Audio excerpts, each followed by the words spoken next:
Maybe we should get started. Maybe. All right. Hi, everybody. What's up? Welcome. Hi, Eric. Hi. Hi, mom. Hi, Mother. hi, Mom. Minna. Hi, Mom. Hi, Bob.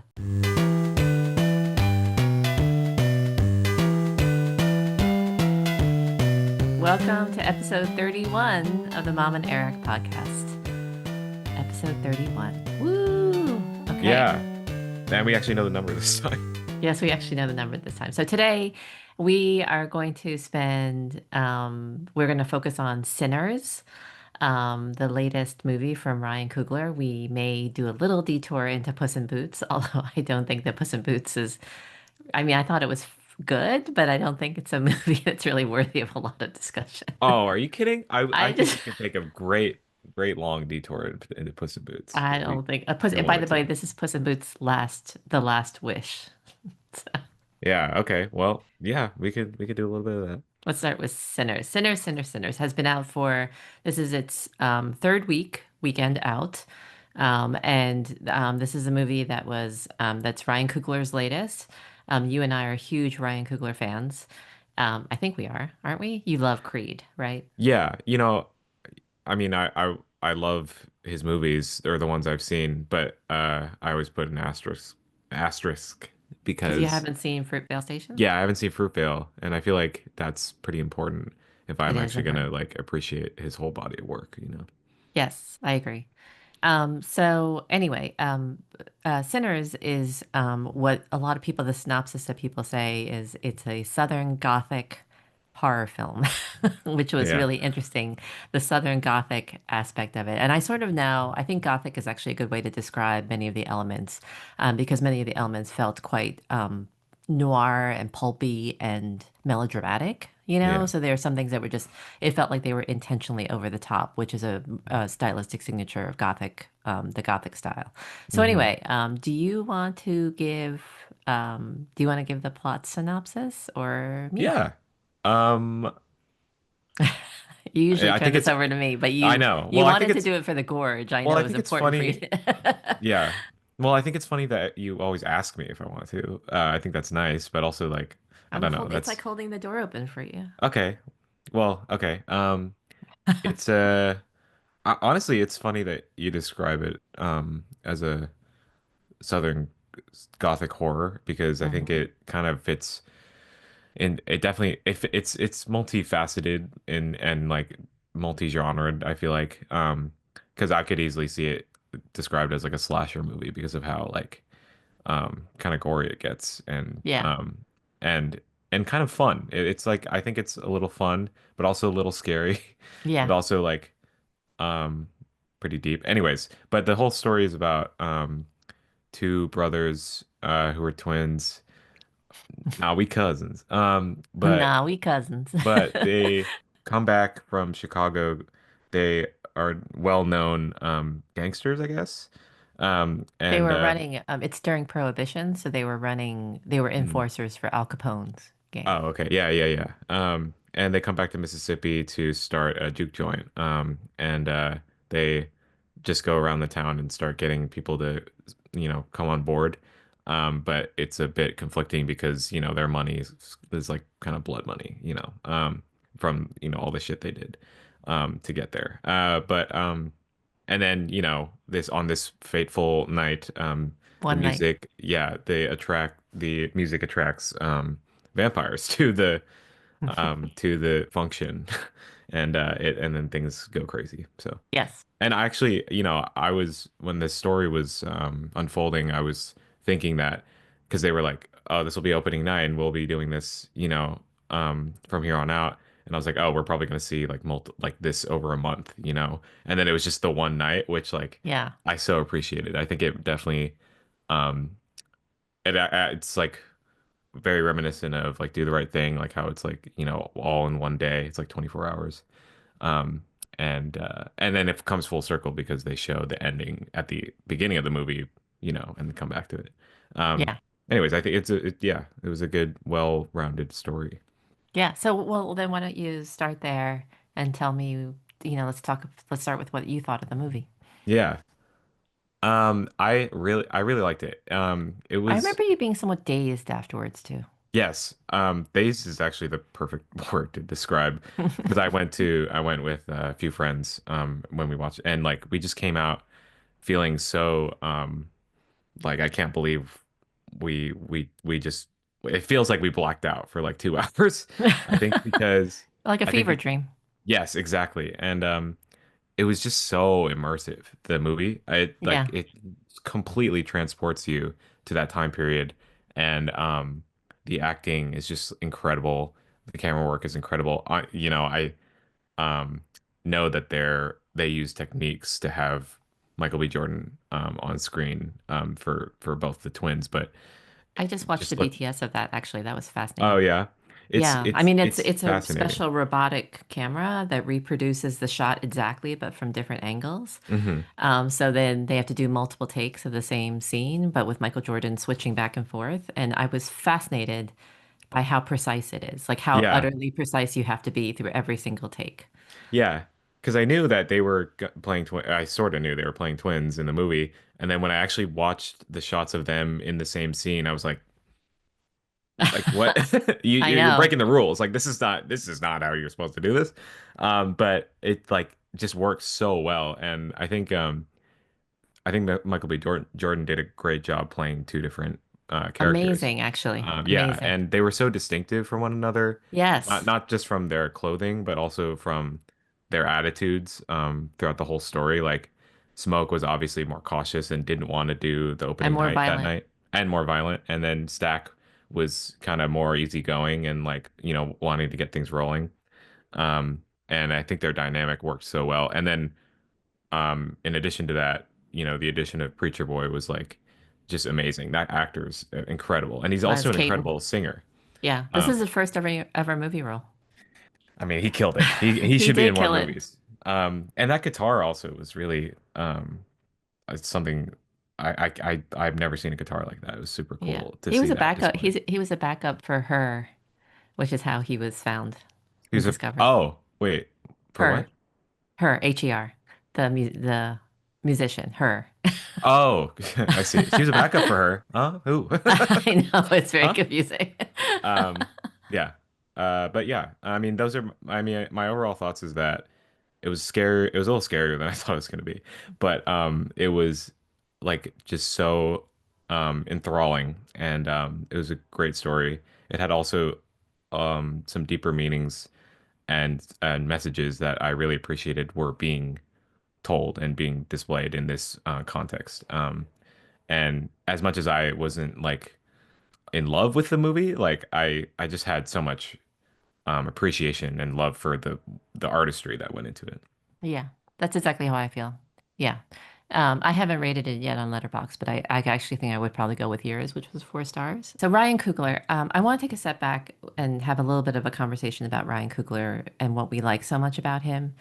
And um, I think that that really held up in this one, and also um, I think it held up in Sinners, what I like so much about Ryan Coogler, and it also showcased what he has still yet to do well, you know. And um, so I love Ryan Coogler because he finds these incredibly quiet moments in the middle of very movies where a lot of things have to happen. But what I love so much about Creed and what I love so much about Black Panther are these incredibly beautiful moments where when the two people are on the screen, they're just it just feels like a moment of intimacy Yeah. where you are so you as the audience are so brought into that moment, you know, Hmm. like you don't even feel like an intruder because it's so beautifully rendered. Like you feel like you've accidentally looked into an incredibly intimate moment between two human beings. And Absolutely. I love that. Like it in Creed, it was the moment where he was helping her with her braids, you know, and they were just sitting there and he was helping her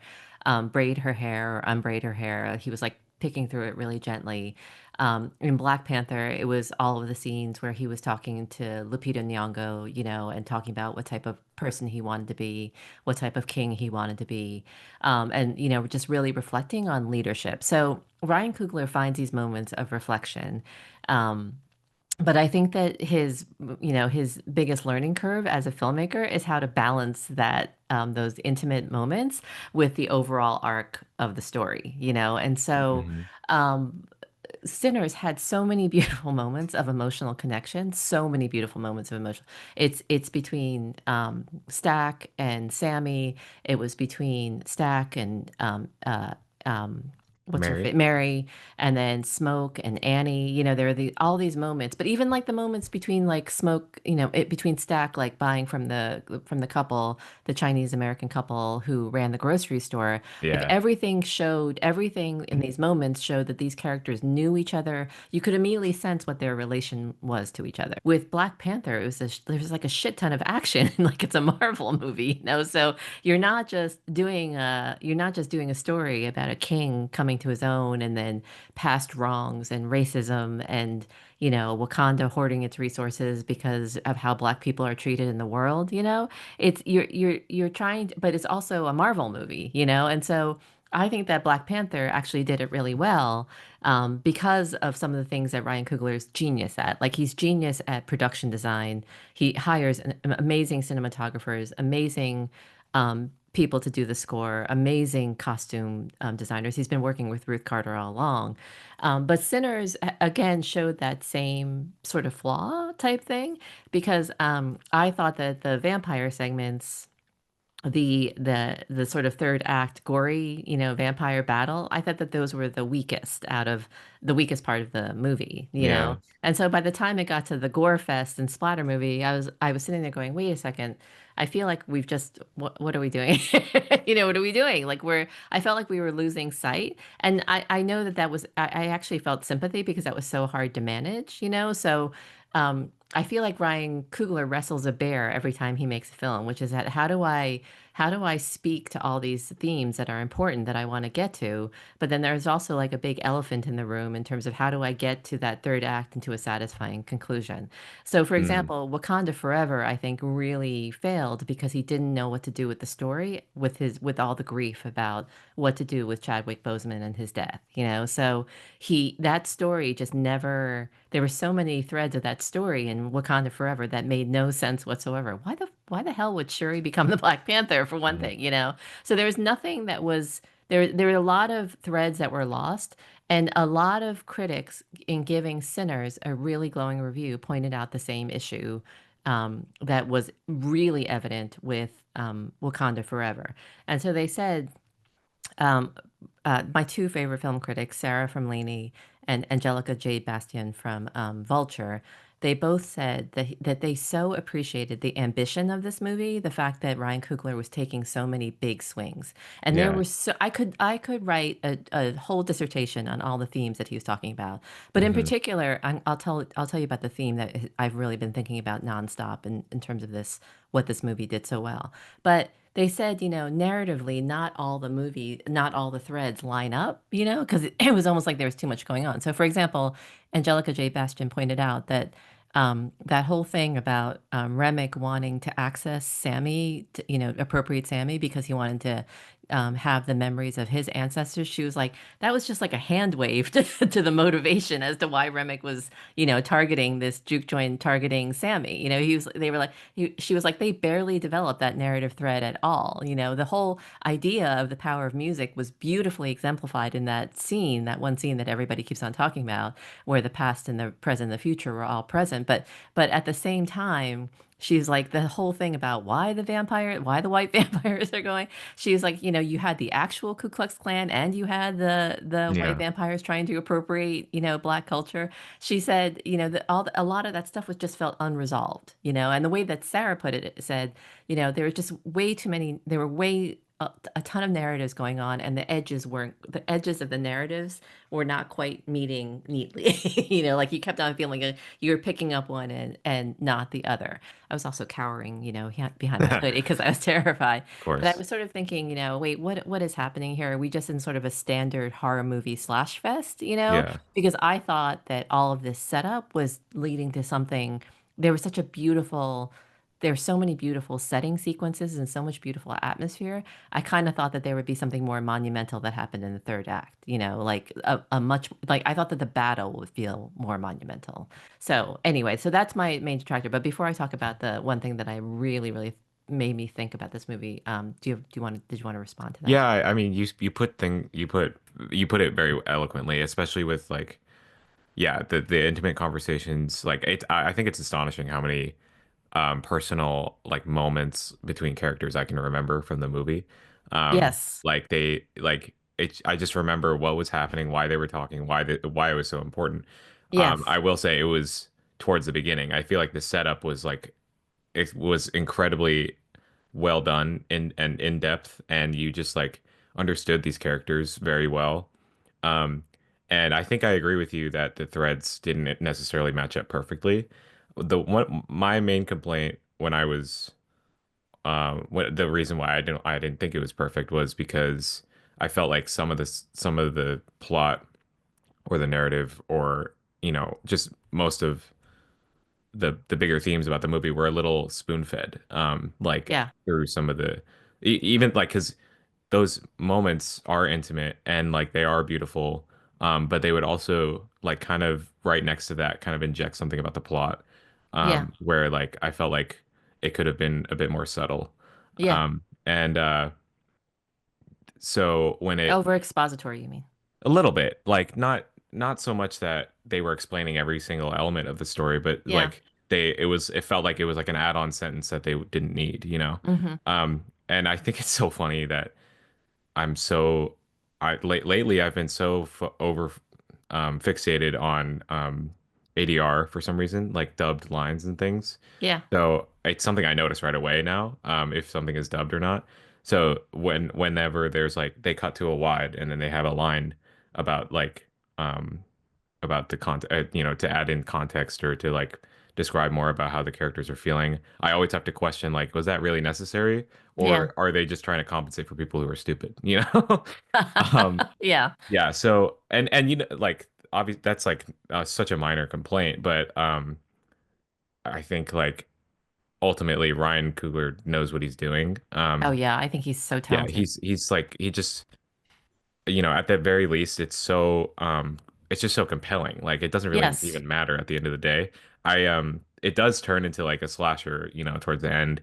A couple, I thought the pacing and the editing were really off in that slasher part of it too. Like yeah, there were yes, moments like where the cutting and the camera angles and everything, like I just felt like things were swaying around crazily or and cut really choppily.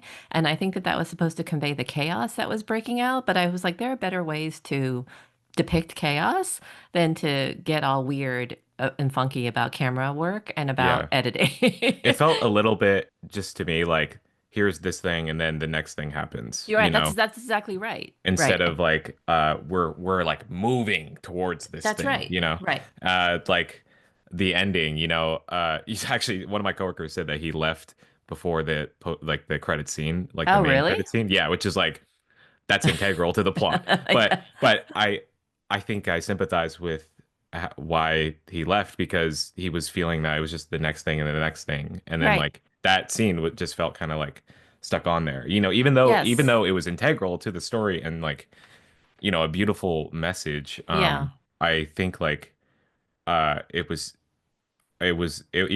wasn't subtle. It was just like this is the next thing, or Yes. this is what we're trying to say. And I've been having a kind of a difficult time contending with the character, the Asian character. I think her name was Grace.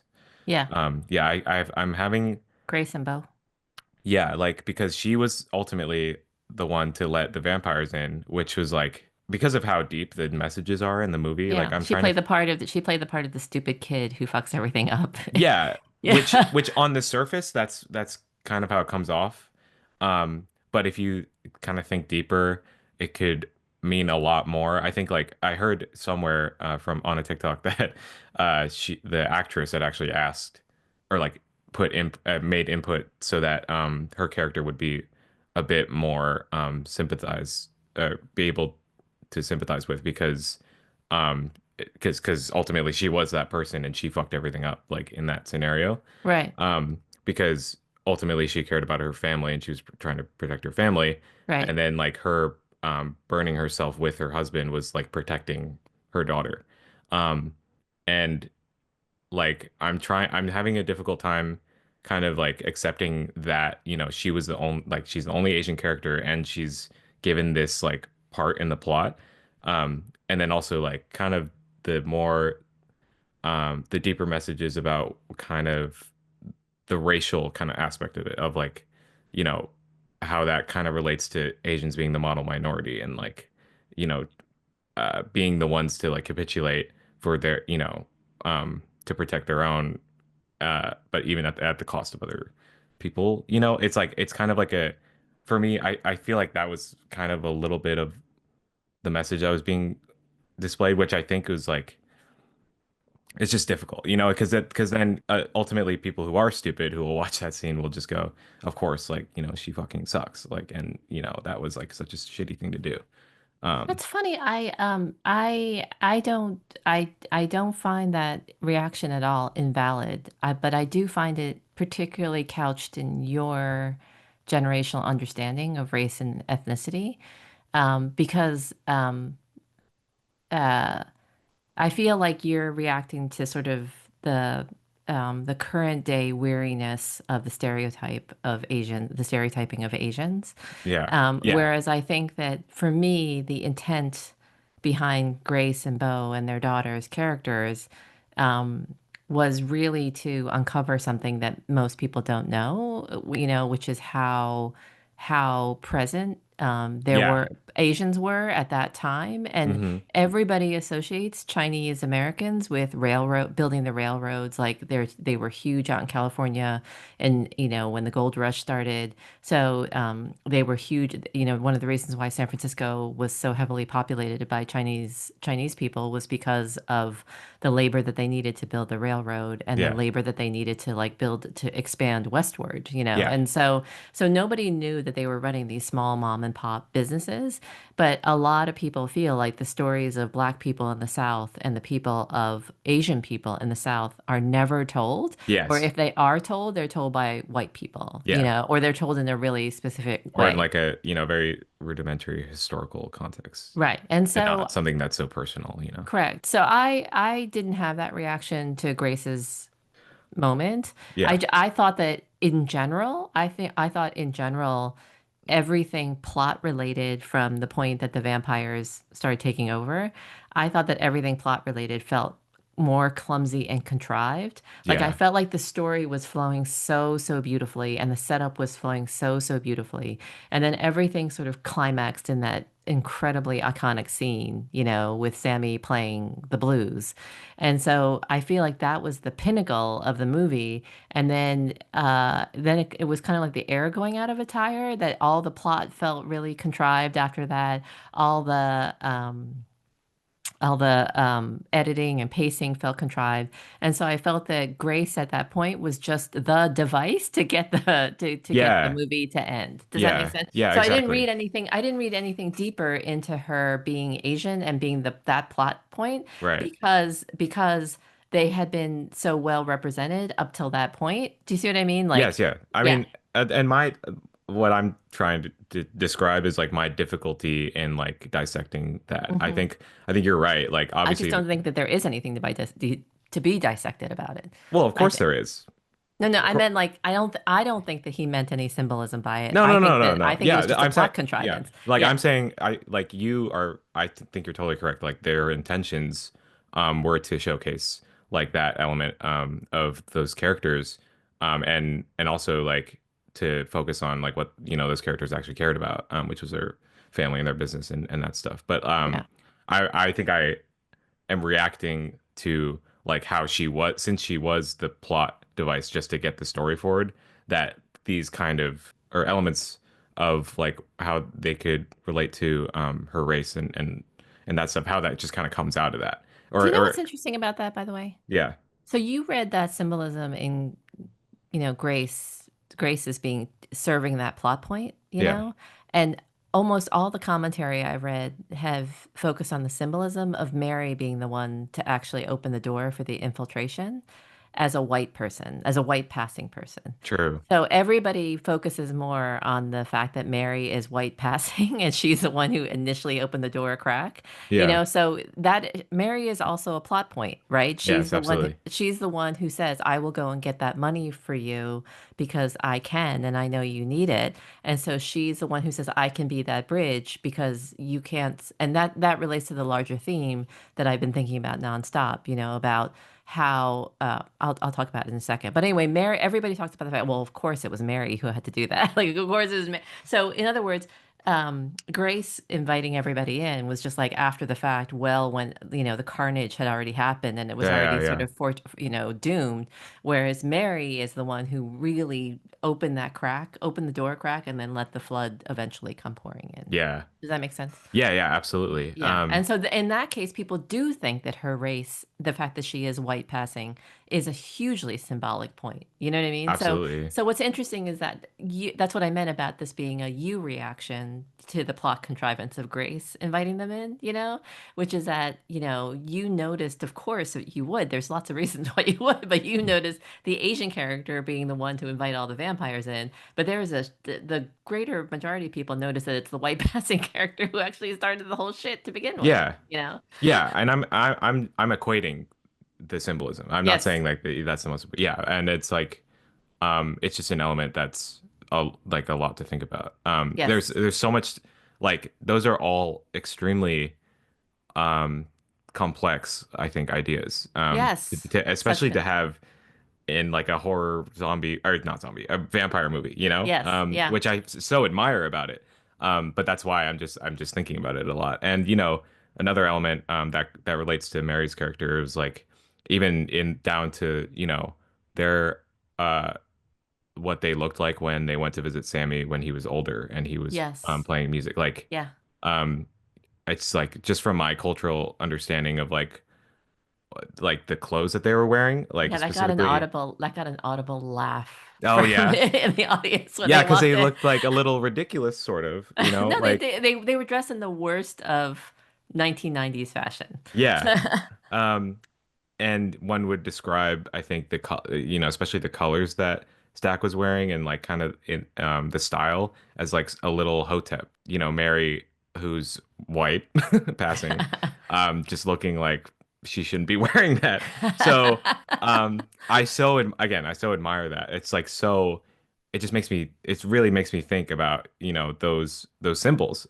Yes. But I guess in like the confines of the movie, it felt a little, like you said, contrived. But mainly that it was just uh, if I felt like it could have been more subtle. Yeah, Yes. Yeah. Well, that's the thing about the subtle versus non-subtle, right? yeah, Is that I think I guess I'm going to say this at the end maybe when we summarize how we felt about the movie, but I would much rather watch a filmmaker like Ryan Coogler. I would much rather watch Ryan Coogler try things and yeah. be imperfect and fall short than I would other filmmakers trying to, do you know what I mean? 100%. Yeah. Yes. I mean, and also this is something that's funny that was like reminded to me about this movie Yeah. that I just like didn't even think about was that it's completely original. Like Yes. there's no like basis for this story. It's like completely something that Ryan Coogler came up with, which I Yeah. think Yeah. is IP, IP.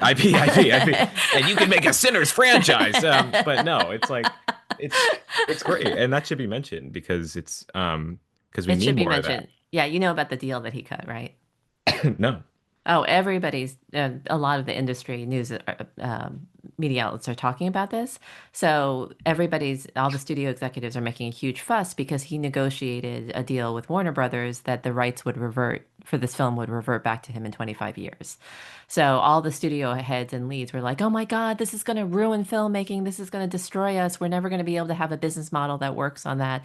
Blah, blah, blah. They were going on about this. And fuck then, that. and I know people were like, the people pointed out that Quentin Tarantino had gotten the exact same deal for Once Upon a Time in Hollywood, and nobody nobody made a fuss about that. Nobody made a fuss. Not only that, but Ryan Coogler had to say publicly that this is the only movie of his that he would ask for this because this movie was so personal to him. So Yeah. I was sitting there going, why would you give so much That shouldn't blurb? even be like a capitulation. It should Yeah, be his right. Like it's right. his fucking movie. It's his fucking. I've never seen a movie that was more individualistic to him.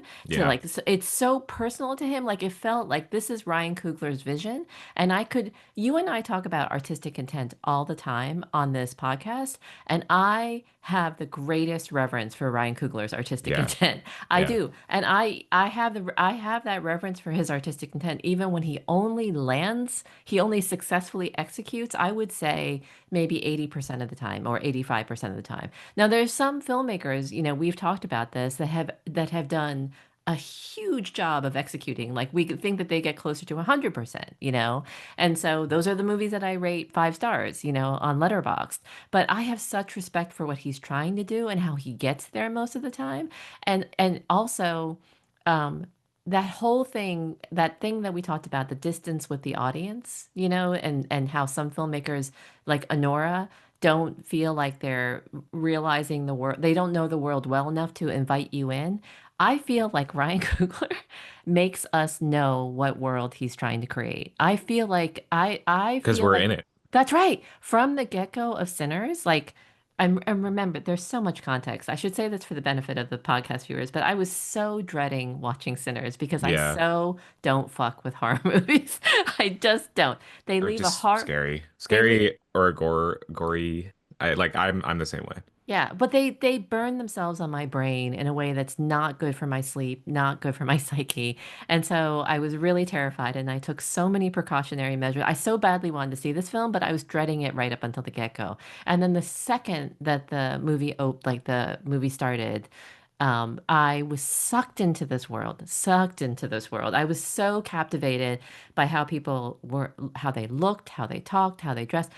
When they said 1932, Mississippi, I immediately was like attuned to all the clues that would tell me that this was 1932. And then Sammy picking his quota of cotton, the tussle between him and his dad about playing the blues, even that the yearning that the twins felt for opening their own place, even if it was with blood money, but their own place for Black people that was for us and by us. Hmm. I think that Ryan Coogler, that is his gift, is that he knows how to invite people into this very richly realized world. And you don't feel like an intruder. You feel like you are right there with him. Absolutely. And it's so funny because two things about that iconic scene, where the music, all the music of the past and the present and the future are there and intermingling. One is that I was watching that scene from behind my hoodie, and then I was just watching it and appreciating it. And then all of a sudden, Dad leans over and he has to pull. I'm buried so deep in my hoodie that Dad has to pull aside the hood like a curtain on my cheek, and he unveils my ear and he leans over and he said, "That was the coolest fucking scene I've ever seen. That was Oh. so cool." So that was number one, and then number two. Um, I watched a lot of BTS and interviews with the cast, and the cast was saying that one of the hardest things, number one, the cast loves Ryan Coogler. They have so much respect for him. They said he's so incredibly present and caring as a director, and they just all love him to death. And then the other thing that they said was being in that scene, acting in that scene, they had to be super precise because they had to be in the scene of the present, whereas all these different, things were happening around them. And Haley Steinfeld said it was so hard not to watch. Like I so badly wanted to watch. I had to stay in character, while all this was going around.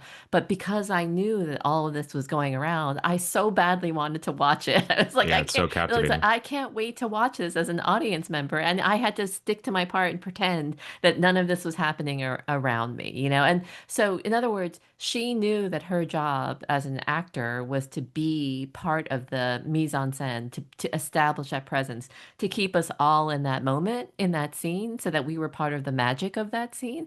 But at the same time, she said, I was drawn in, like I was drawn. I wanted to just sit back and be a spectator because that's how good he is at establishing, atmosphere and and a deeply lived in experience.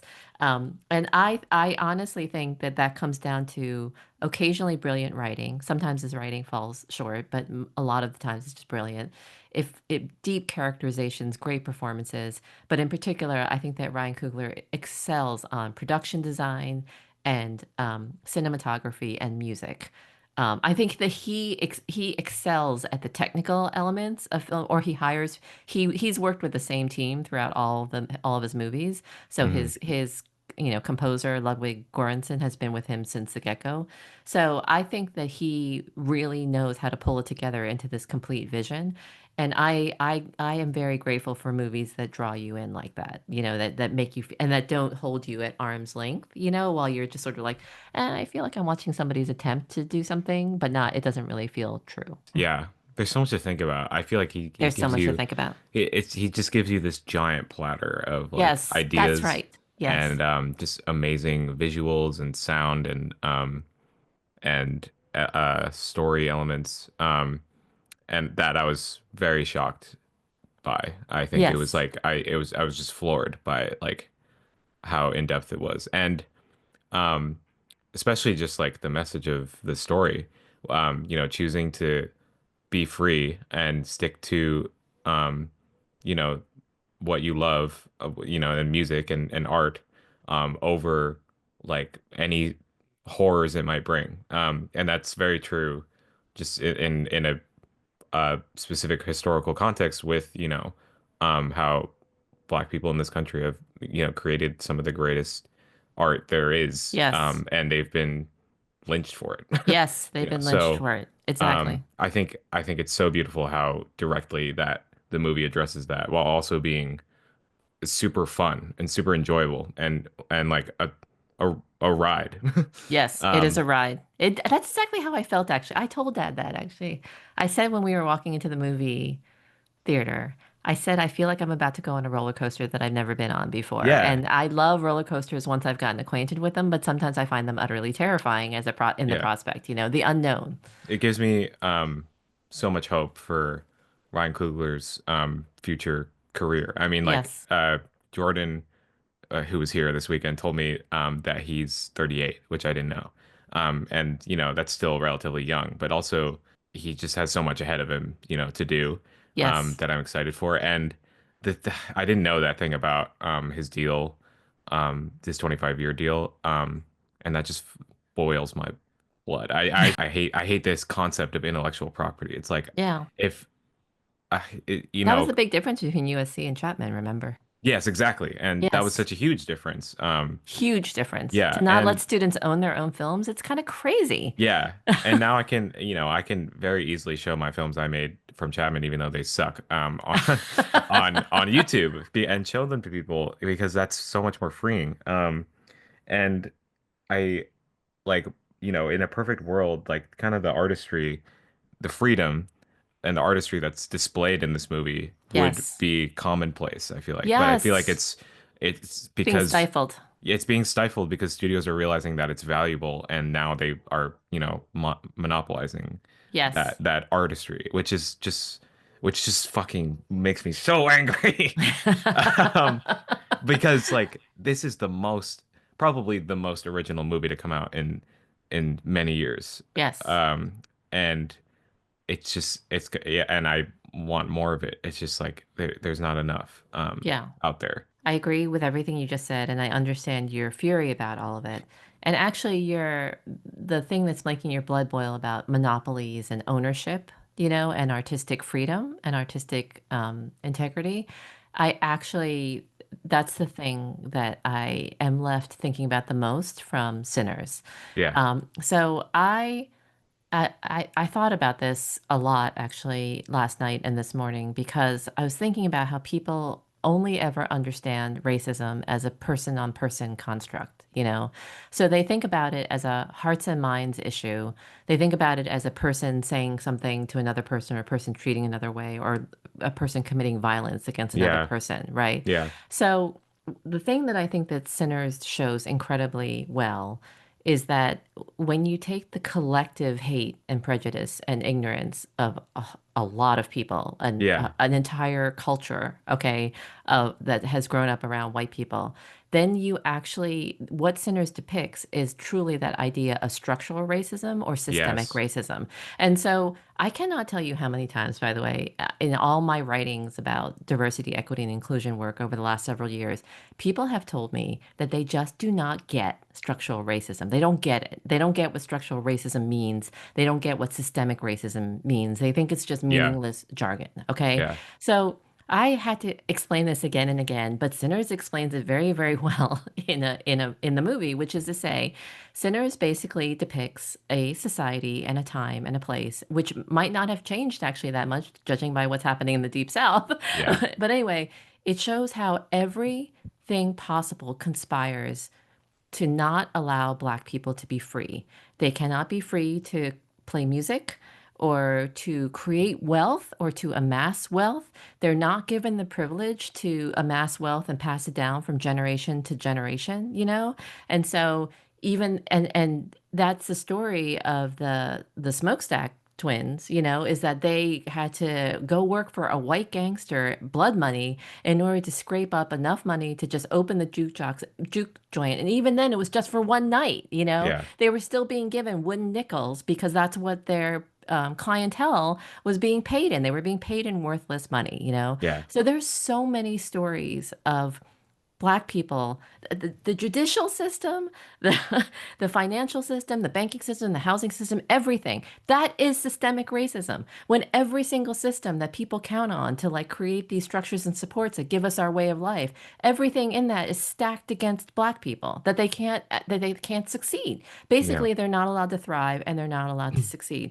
And so in thinking about that, and then thinking about how well it depicted systemic racism and structural racism, these fucking concepts that people tell me all the time that they don't understand. Yeah. Because your tiny little minds can only grasp racism if it's somebody calling somebody, by a slur, you know? So that when I think about that, then that's when I think about I did not feel hugely emotional at that last mid-credits scene. But when I think back to it, and I think back to what Stack said, I tear up because when he said that was the last time I saw my brother, the last time that I saw the sunrise, the sunlight, and then the last time I felt really free, like for a few hours we were really free. I Yeah. tear up when I think about that. Yeah. And then that to me is the genius. Circles back to my point about why I would rather watch Ryan Coogler try and not always succeed because when he does succeed, when he succeeds at articulating his themes and depicting his themes in the context of a powerful story, and a wild ride like that, and it makes you think and think and think afterwards, then I think, oh my God, he's a freaking genius. You know what I mean? Yeah. The fact that I am remembering particular themes and relating them to everything that I know about history and society and everything that I've learned even from this movie, because I Yeah. learned a lot from this movie. Ryan Coogler deserves all the IP. He deserves to own his own fucking movies. He deserves to be get green. He deserves to be at the Christopher Nolan level in terms of getting his movies greenlit. Yeah. He should be allowed to do whatever he wants to do. Is what Hmm. I'm saying. And people should take a chance on more filmmakers. They should take a chance on him and on more filmmakers like him. So Yeah. anyway, um, everybody kept on making a big deal over the fact that Sinners was outside of Black Panther and Wakanda Forever, that this was one of his biggest studio budget, So they sort of felt like Marvel doesn't count because Marvel has so much VFX that they always have big budgets. Yeah. But Sinners had a $90 million budget, and everybody was acting like Ryan Coogler should be fucking grateful for getting that budget. Like, oh my God, I can't believe he got $90 million to make this That's movie. nothing. I know. So Variety posted an article saying the opening box office was something like $48 million, and they said, well, he'll have to do better than that if he wants to make back his budget and all the marketing for this film. And Ben Stiller tweeted out this headline from Variety and said, in what world would a white filmmaker have their their opening weekend success portrayed like this. He was like, Yeah, yeah, "What the hell, Variety?" He was like, "What the hell are you doing, Variety?" And I understood Ben Stiller's righteous anger about this. I'm glad that he spoke up. Like, I'm glad that he called them out on this because it is true. Like, everything, the stakes just felt so much higher in a way. Like, everybody was pretending that the stakes were high. And meanwhile, Sinners is a huge hit. It's a huge hit. yeah. Everybody's talking about the fact that the second weekend box office was a record maintenance. It dropped like 6%, where for most movies drop an average of 50% or more, in terms of their That's box yeah, office take. So anyway, sorry, I know that's a yeah. No, but I just want Ryan Coogler and other filmmakers like Ryan Coogler to be given a chance. yeah. Side note, that scene you mentioned, somebody cut that dialogue over the Black Panther scene where um Killmonger's looking at the sunset and Ugh, just the mirrors there is so good. that scene in the sunset. Something I'm also contending with this movie is like how I see what we both agree on, like our flaws about the movie, but that we want him to keep making movies. I feel so gracious and like comfortable sharing those thoughts because it feels like Ryan Coogler is a director who shares his art. Thoughts. Yeah, he Yes. shares his thoughts and he shares his art with us, and Yes. which makes it open to criticism and open Yes. to just like any other, work of, any other movie or any other Yeah. work of art is open to that. Yeah. He's Um, not precious about it at all either. no, like, he's not like a director who's like, this is the best thing ever, and I don't Yeah, yeah, understand why yeah. you don't like it. Yes, That's that's not his exactly attitude at right. all. Like Not at all. the marketing for this, he did videos where he explained like, this is how we made the movie. I want to show you how Yes. we made the movie so you can He's so understand what our lovely. He's so lovely in artistic intention interviews. is. Yeah. Yes.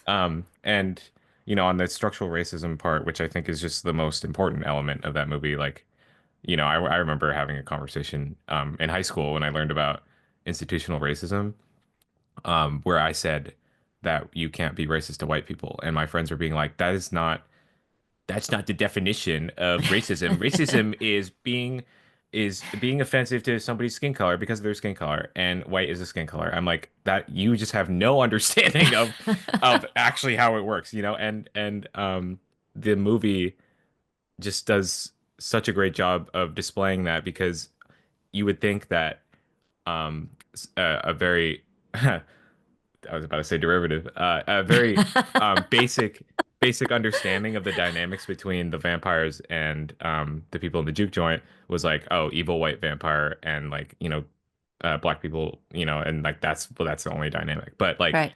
the vampires were displaying like Irish, like cultural elements of like Irish culture, and that's historically known. The Irish are historically known to also be a group that's, you know, been prejudiced in the past and like had their culture robbed from them. So Yes, like being that's discriminated against, you mean? Yes. yes. Yes. So that like it's not black and white. No. It's playing words there.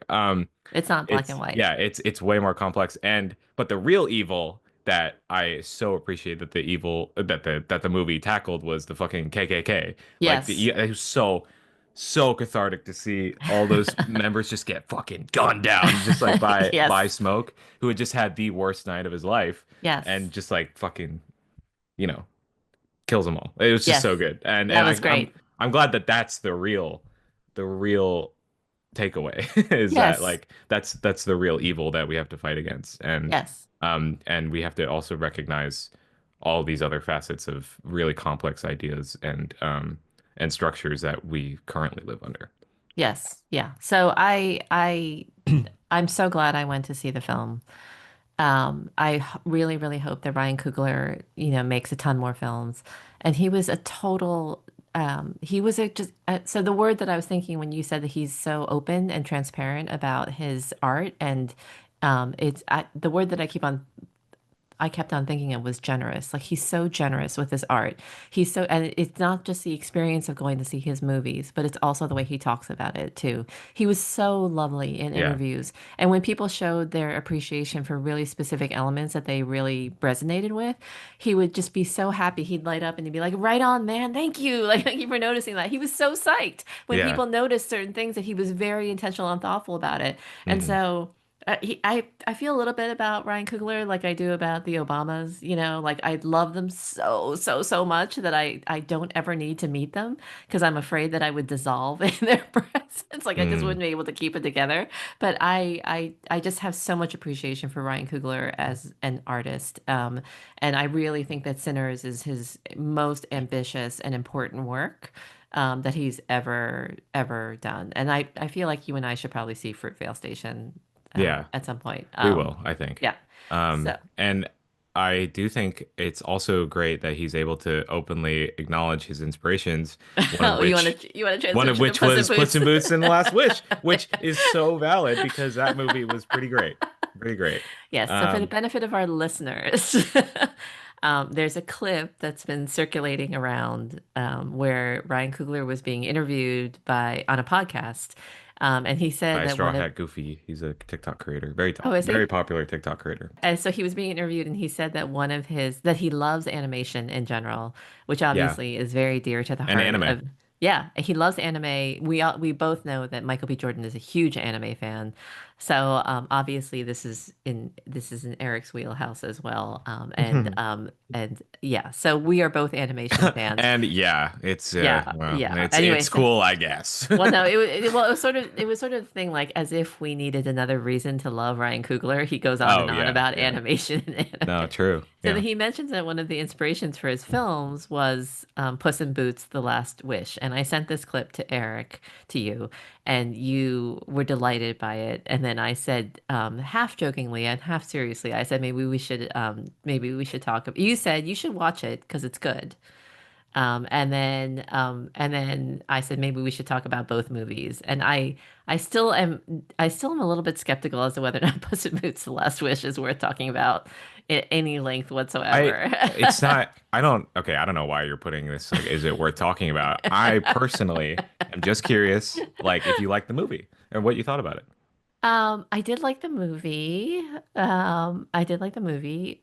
I could not remember when I was in during the first 10 minutes what the origin of Puss in Boots was. Like it took me a while to re-enter the world of Shrek. Shrek was the first entry into this whole canon, correct? Yeah. Puss in Boots has become a fully realized from a minor player in Shrek. Wasn't he minor in Shrek? Yeah. He was He was a fairly side minor. character. Yeah, he was a side And then he character. was given Okay. his own movie, I think that was like 2011, I think. Right, right. So in 2011, Puss in Boots being given his own movie in my mind is like an SNL character who's known for doing one shtick. And so Puss in Boots's Yes, one shtick was the cute eyes, yeah. was the big cute eyes, right? And so I was like, there's no way that they can make an entire movie out of this. Okay. So I remember like mildly liking the first Puss in Boots. Was there a second, by the way? A second, what? Puss in Boots?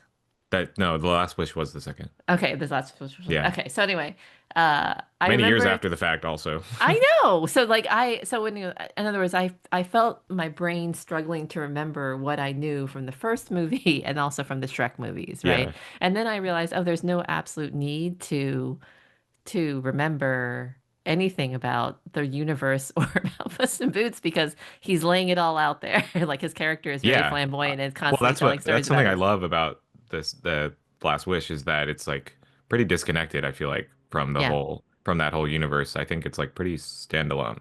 Like you don't Yes. have to know anything. I don't remember a single thing about the first Puss in Boots. I remember I it was don't remember a funny. single thing either. I remember it was funny, and I remember Humpty Dumpty was like such a stupid, loathsome character. But I think it's just funny that they don't it's not even addressed like what happened at all in the first movie. And instead it's about his like central conflict. Yeah, I liked Puss in Boots: The Last Wish. I'll just cut to Hmm. the chase. I liked it. I just didn't think that there was very much to it, you know. So, that's all. I just didn't think that there was very much to it. I didn't think it was Hmm. that profound or deep, but I actually thought it was a really entertaining It was very entertainingly well done. There are a few specific things I noticed about it, but before we go further discussing or not discussing this film, I was going to say that I was tickled by the fact that the plot of the movie was so similar to the plot of my children's book that I wrote in 1993. Yeah, yeah, So I wrote this children's book that was published in 1993. It sold less than 5,000 copies. But it was about a cat that is finds out that it only has one life left and it has to choose and it doesn't want to leave the current life that it's in. And so but there the similarities end. There the yeah, similarities end.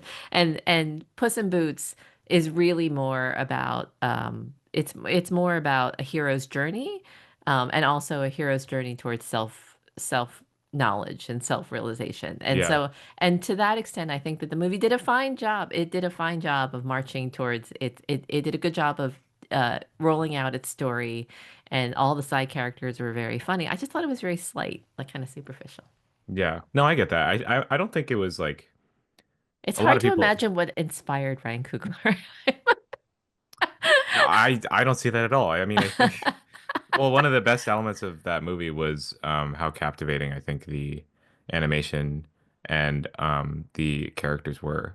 Death, uh, the wolf character in the Yeah, film yeah. is like a very um popular character now from that movie. Like there were many edits I saw of Death that were super cool. I think because well, just the way that the action was covered in that film was really incredible. Yes. You know what it And reminded me of actually, all the action sequences? yeah. There was a moment where the action sequence, like from the very first action sequence, they got so sped up and so kinetic in their motion. I was actually really feeling Spider-Verse. And I Yeah. was No, wondering if the technology was the same. no, they're the techniques. I mean, Spider-Verse I think changed a lot about 3D animation specifically Yes. for uh DreamWorks too because it's so reminiscent I think because they use when things get fast they use like a Yes. slower frame rate or like a skipped frame rate Interesting. so that like the action looks a bit like choppier but in a way where like the motions are more vivid Yes, and you it almost becomes like a painting in motion.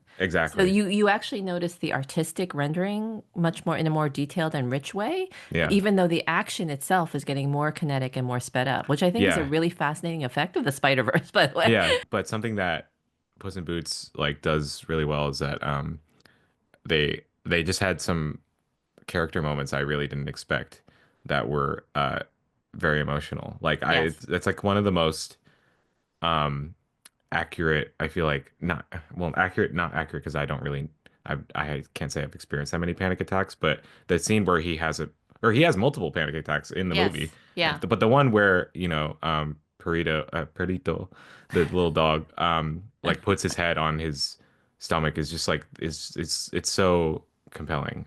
Yes. And I think it's My so human. Yeah, my favorite sequence, and I laugh about it actually in retrospect. So this is one that's like, is that I don't think that they've ever portrayed the depression of old age and thinking that your life is over as that sequence when he's living with all of her million cats and like Hmm. eating from the trough. And it's like so depressing and funny at Yeah, the same time. Like it's yeah, so humorous, but at the same time, it's so depressing. Like him yeah, just lapping up the kibble yeah. repeatedly. I think I think what I admire about Brian Coogler taking inspiration from the film is I mean specifically in that clip that where he talks about this he mentions his board artist like his storyboard Yes, artist yes. I was um wondering about that actually. yeah I was and wondering about that because of the difference between the cinematographer and the storyboard artist. yeah and it's kind of storyboarding is not something that's like necessary like completely necessary or Right, widely used right. but the thing is in animation it's essential because that's like where Yes. you start your movie Yeah. and I think Oh, that's I interesting. I didn't know that. well, I I mean, of mean, course it makes sense, but I didn't think well, you about that. start by writing, but like you have to draw something first, and like that's where the boards come in. Right. And I think I really admire how he admires, I think, that element of the story because that's where you can like really zone in on your visual storytelling. And I think yeah, and I think that's probably a lot of the inspiration. And That's how it that in that movie in Puss in Boots, like it supports the foreboding and just like uh scary nature of death, the wolf, that he probably, felt like he could capture with the vampires too. And I think, Yes. I mean, he mentioned the eyes too and how they Yeah. glow. Yeah. That's such a if the vampires didn't have that, in Sinners, I think they would be losing a lot of that Correct. intrigue and that scare factor a little bit. But because, we've everybody has seen gore and like killing people and like, oh, they eat people, okay, like, but I think little details like that make it unique and make it something worth paying attention to, and I think that's super cool. I think it's super cool, and I respect that just because, like, yeah, I think Puss in Boots: The Last Wish is a movie that could be easily tossed aside by most people. Right. But to have stuff, two movies that are so different in Yeah. content, Yeah. and to be able to draw that line, I love shit like that because like it just shows where inspiration is coming from and where like artistry can borrow from each other, Yeah, I Yeah. actually liked finding out. I really did like finding out that he storyboarded from that little clip, that he storyboarded his films.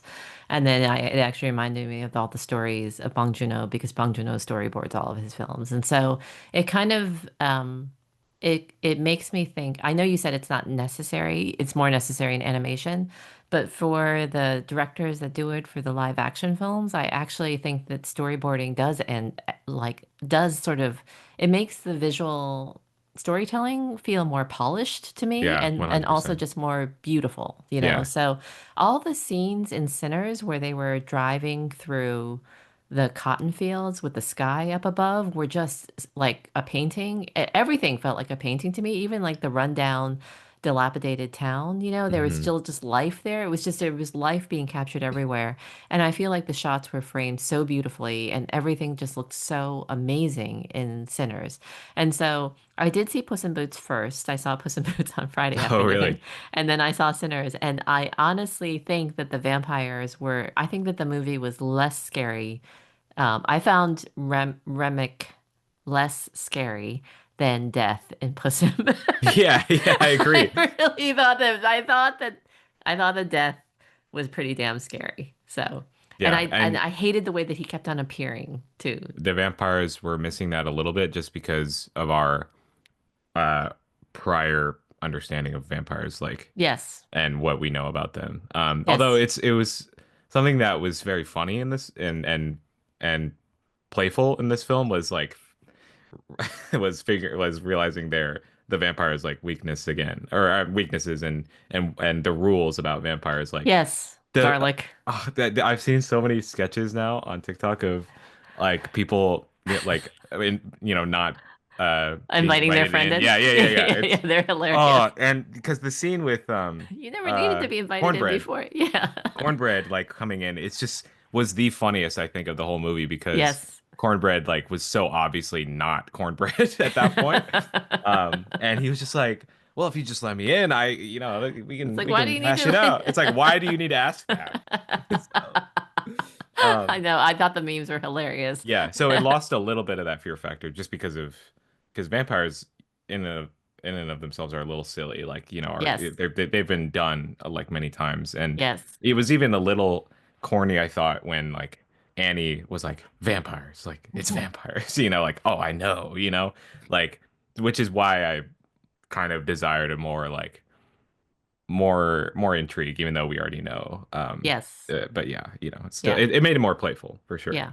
I mean, overall, I would say that Puss in Boots: The Last Wish was a decent You movie. don't need Like, to keep going no, into no, this no, but it again. was above average. It was above average. But I will say that the things that stood out to me were, Hmm. I thought that Salma Hayek and Antonio Banderas had a very natural and funny rapport between them. I Yeah. like the fact that there was no concession made to translate the Spanish when they were talking in the Spanish to each other. Yeah. There's no concession. There's just like, this is our culture. Because he calls him Perito, like that means something, right? I think it It means like means little guy. dog. Oh, Yeah, dog. Okay. it means Yeah. dog.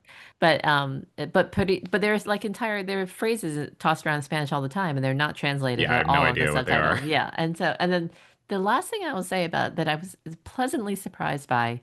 Um, Voice acting is always so funny to me in animation when they're overly recognizable. So John Mulaney was John Mulaney. I was gonna. yeah, Yeah. I thought he was too recognizable as Big Jack Hmm. Horner, but I actually thought that Florence Pugh did a great job as Mm, Goldilocks. I thought she was great as he was great. Goldilocks. Like she Yeah. had the right edge of toughness, but then sort of vulnerability underneath.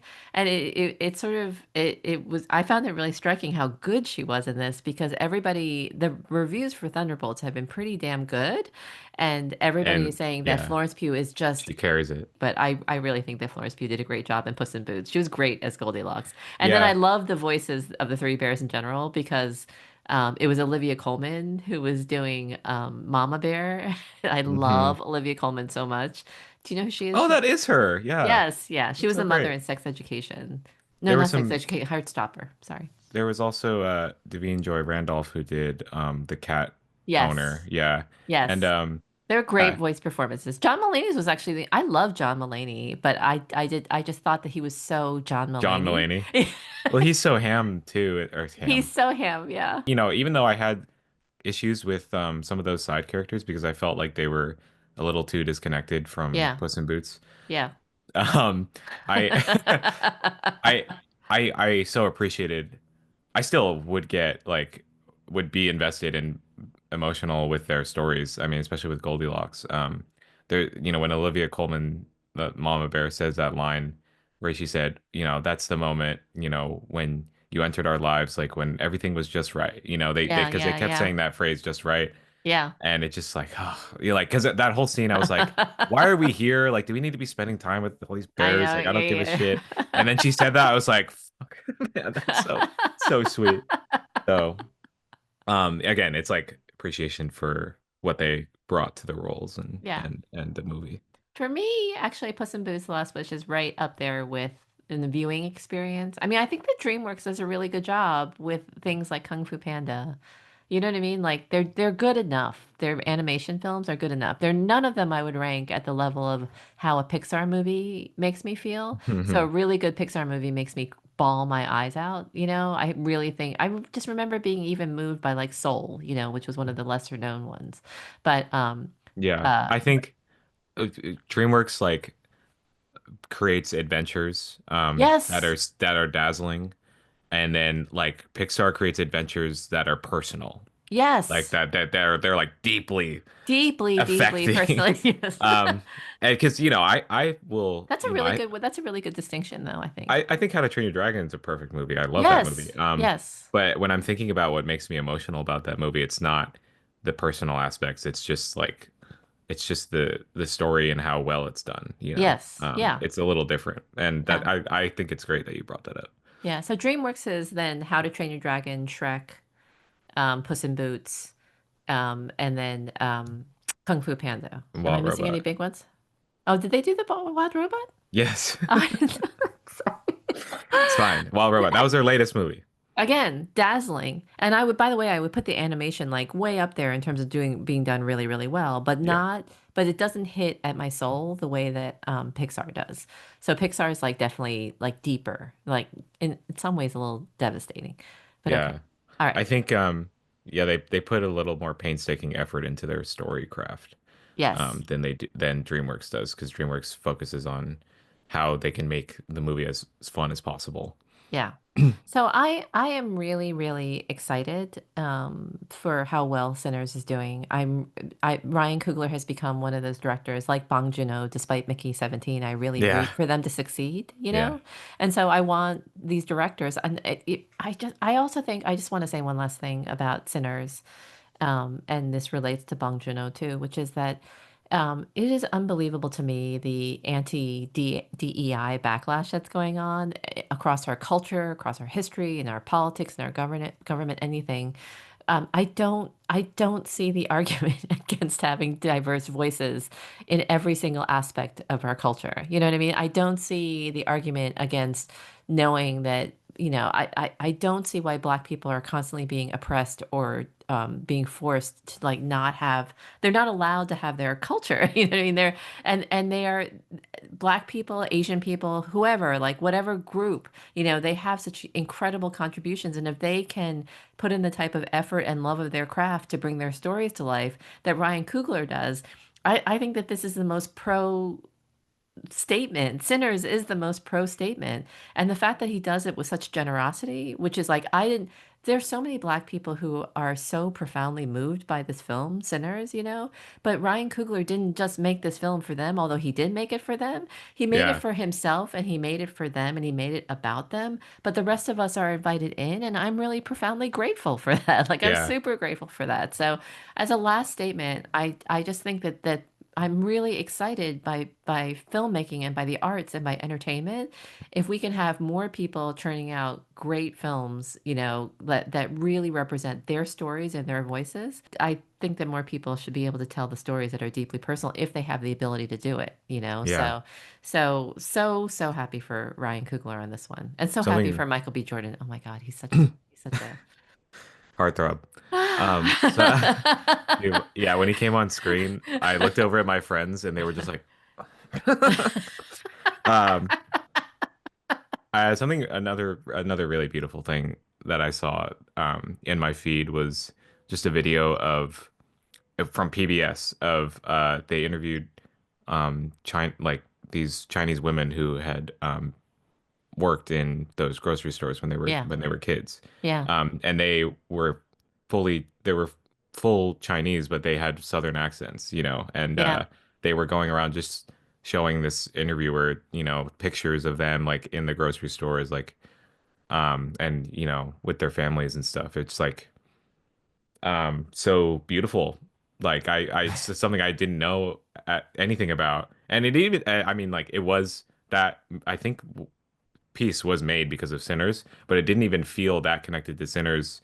It just felt like I was learning something new, you know? yeah, And that's like the most beautiful thing you could do, I feel like, yeah. from a movie. Yeah. Anyway, so this was fun. I'm glad Mhm. I got a chance to see it. I'm glad that I worked up the courage to see it, even though I was dreading it so much. Yeah, me too. And And Puss in Boots worked up the Puss, courage to put Puss that in on. Boots. So anyway, thank you to all of our listeners who are sticking with us on this podcast, even though we don't care that you tune in, or not, but we appreciate that you do. Yeah. Yeah, we did. And then next time maybe we'll talk about Thunderbolts. So Yeah, maybe I might go see it today if yeah, I get a chance. yeah. I love you, Yeah. Eric. Love you Thanks. too. Thank you. Bye.